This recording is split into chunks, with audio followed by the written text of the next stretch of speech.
Hello, and welcome to Dyslexia Devoted, the podcast dedicated to building awareness, understanding, and strategies to help those with dyslexia. I'm your host, Lisa Parnello, dyslexia therapist and founder of Parnello Education Services. This show features information, stories, candid interviews, and experiences with dyslexia at all ages. Join me as we dive into today's episode of Dyslexia Devoted. Hello, friends, and welcome back. Or if you're a new listener, thank you for joining me today. Have you ever wondered if a suggested treatment for dyslexia really works? Welcome to episode 20 of Dyslexia Devoted, and today we're going to discuss strategies that don't help people with dyslexia. Be sure to tune into the very last section today, as I've just found an amazing video about parents advocating for their children and trying to get their school system to stop using a program that does not work for their kids. And it aligns perfectly with our very last myth in today's episode. In our episode today, I'm going to refer to research or the videos that I've watched or another podcast that has some great information or examples. So make sure that you check out the show notes at parnelloeducation.com/episode 20. I will also put the links in the episode description so that you can find them directly wherever you listen to this podcast as well. October is Dyslexia Awareness Month, so I created a great little dyslexia fact sheet for you that includes both the myths that we're discussing in today's episode, as well as other facts that help people better understand dyslexia. This handy little flyer gives some details about dyslexia that many people don't know, and it's a great resource to share with others for Dyslexia Awareness Month as you continue to spread the word about dyslexia. You'll find the link at the top of today's episode description.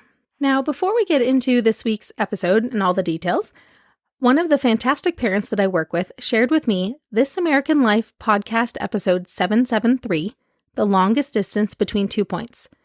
And the first 7 minutes of this episode sound pretty much like every day in my office as I teach children with dyslexia how to read.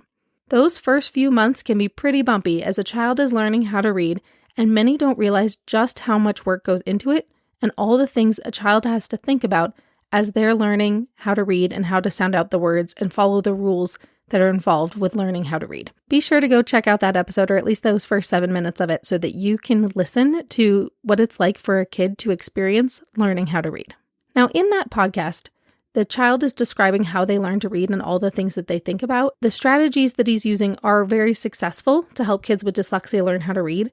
And in today's podcast episode, we are going to be talking about strategies that are not very successful in helping kids with dyslexia learn how to read.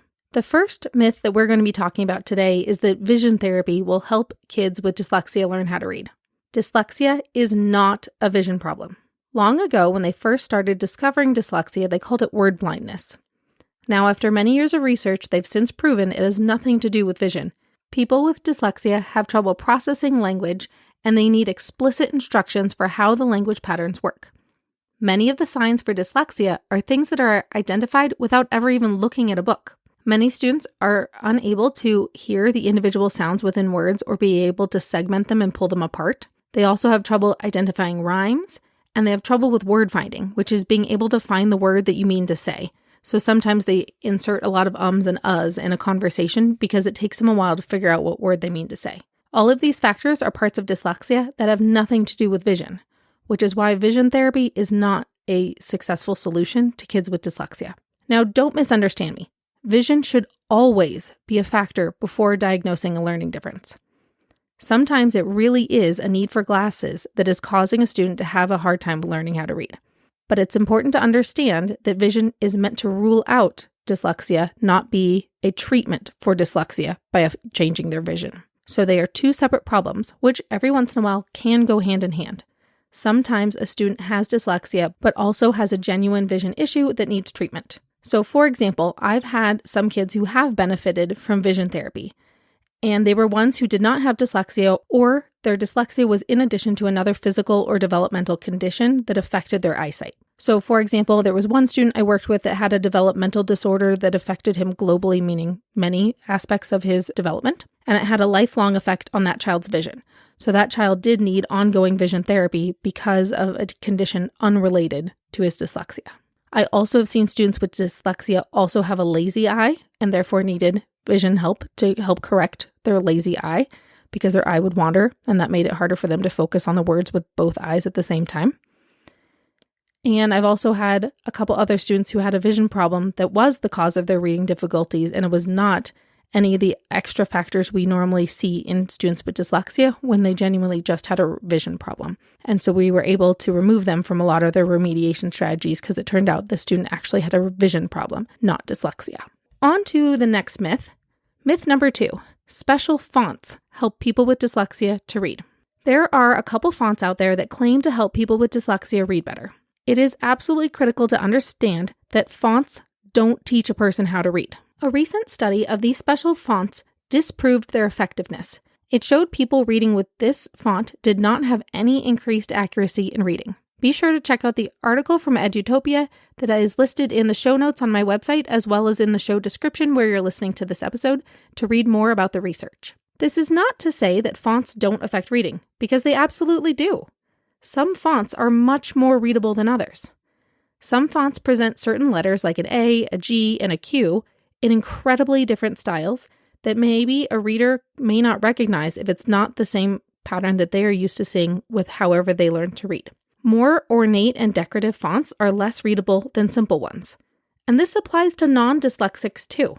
But it can be extra challenging to understand two very different fonts that are representing the same letters, especially for someone with dyslexia who took a lot longer to learn those letters in the first place. Kids should be exposed to other fonts so that they can recognize different versions of letters when they see them. Another thing to remember when we think about picking a specific font is that there's no way to control the rest of the world and the print that a person is exposed to in the real world. Another thing to remember is that even if you like a specific font and find it easier to read, that's not the way the real world works. You can't just decide what font your menu is going to be in at a restaurant. You can't decide what font the sign in the subway station is going to be. You have no control over that. So it's important that students are exposed to various fonts and don't get heavily reliant on only using a specific one. Now, if you're typing an essay at home, or if you're doing an e-reader like a Kindle or something, and you can choose your font, absolutely pick the one that is more easy to read or more easy to quickly glance at and know what letters they are, and not pick a more ornate one. But you can't be reliant on always using one special font. You never want a person with dyslexia to get overly dependent on a strategy that you can't replicate in the real world. Whatever strategies you use have to be universal. They can be applied pretty much anywhere, and not something that can only be used under special circumstances. Now on to the last myth, which is leveled readers and balanced literacy. I can't even count the number of schools around me, and around the country for that matter, that rely on a balanced literacy or whole language approach to reading. It has been proven that it does not work for kids with dyslexia, and it also doesn't work very well for kids who don't have dyslexia either. One of the first questions I ask potential clients is what school their child goes to. Why? Because I've learned the curriculum usage in my area and which districts are heavily reliant on programs that absolutely do not work for dyslexia. It tells me how hard I have to work to break the child's habit of guessing words because they've never been taught how to actually read words without using the picture and guessing. Many times, students are sent home with leveled readers. Those are the ones that go A, B, C, D, E.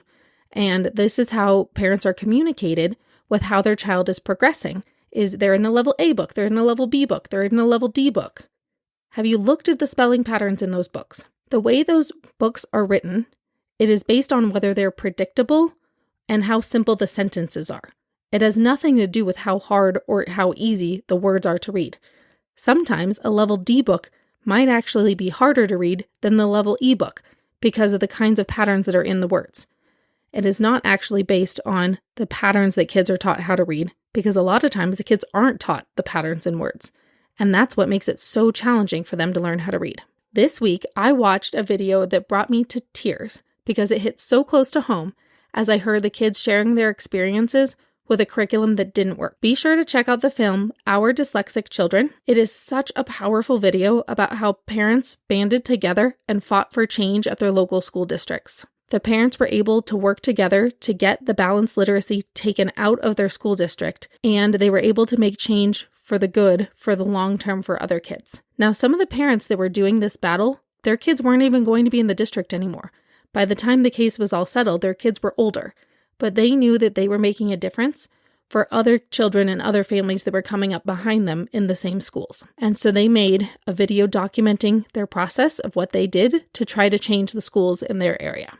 Another related myth is that whole language, which is that students exposed to enough rich text and read enough stories will be able to learn how to read. That's kind of like saying if you listen to enough guitar music on the radio, you'll magically know how to play the guitar. I don't know about you, but I enjoy a lot of music. I can't carry a tune in a bucket. There's a reason I teach reading and not music. And so we want to make sure that people understand learning to read is not something you learn by osmosis, by being next to enough books. You will learn how to read them. Students need explicit instruction on how to read. And the very last myth is that dyslexia can be cured. And I think my biggest thought on this is that dyslexia doesn't need to be cured.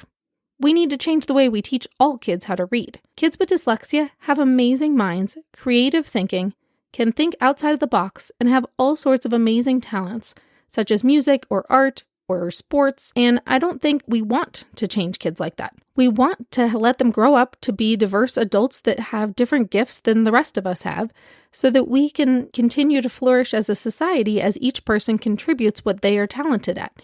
And we would never want to change that. Dyslexia is not something to cure. We change the way we teach kids to read so they can become successful adults no matter what they do. It's important we cherish those strengths and we foster them, and that we don't kid ourselves that just because a kid learned how to read, that they suddenly don't have dyslexia anymore. Students with dyslexia will always have dyslexia. They become adults with dyslexia, and that's okay. Instead, we teach them how to use accommodations like audiobooks, that you can use audiobooks for the rest of your life. And we teach them how to use spell check, and we teach them to use a peer to look something over before they hit send. We really want to make sure that we don't think of dyslexia as something that needs to be cured, or that's something that goes away. It'll always be there. It might just look a little different. All right, to recap this week's episode. First, we talked about how dyslexia is not a vision problem, and therefore vision therapy will not treat dyslexia. It will only treat vision problems. It is always important to rule out vision as a possible cause for trouble reading at school. Sometimes a student really does need glasses, and once you give them that tool, then they're able to learn more successfully at school. Next, we talked about how fonts don't teach kids how to read. And lastly, we talked about how balanced literacy and whole language approaches to reading aren't sufficient at teaching kids with dyslexia how to read, and they're not even very good for kids who don't have dyslexia. Because as soon as students are reading about words that they can't use context to guess the word, or they can't use a picture to guess the word, then they're suddenly struggling. This is why many students are doing just fine in school until 3rd or 4th grade, and then after that, they suddenly start failing, and they're not doing as well anymore, because books stop having pictures. Textbooks only have one picture for 20 paragraphs of text, and students have been taught to use the picture to figure out what the word says, and that strategy doesn't work anymore. We need to make sure that all students are exposed to a structured literacy approach that teaches kids how words work and why words are spelled the way that they are. All right, that's it for today. Don't forget to go download the dyslexia fact sheet that I linked in this episode description, or you can also find it at parnelloeducation.com/episode 20. See you next time. Thanks for listening to today's episode of Dyslexia Devoted. Join us for our next episode by subscribing to this podcast as we devote each episode to different aspects of dyslexia. See you next time.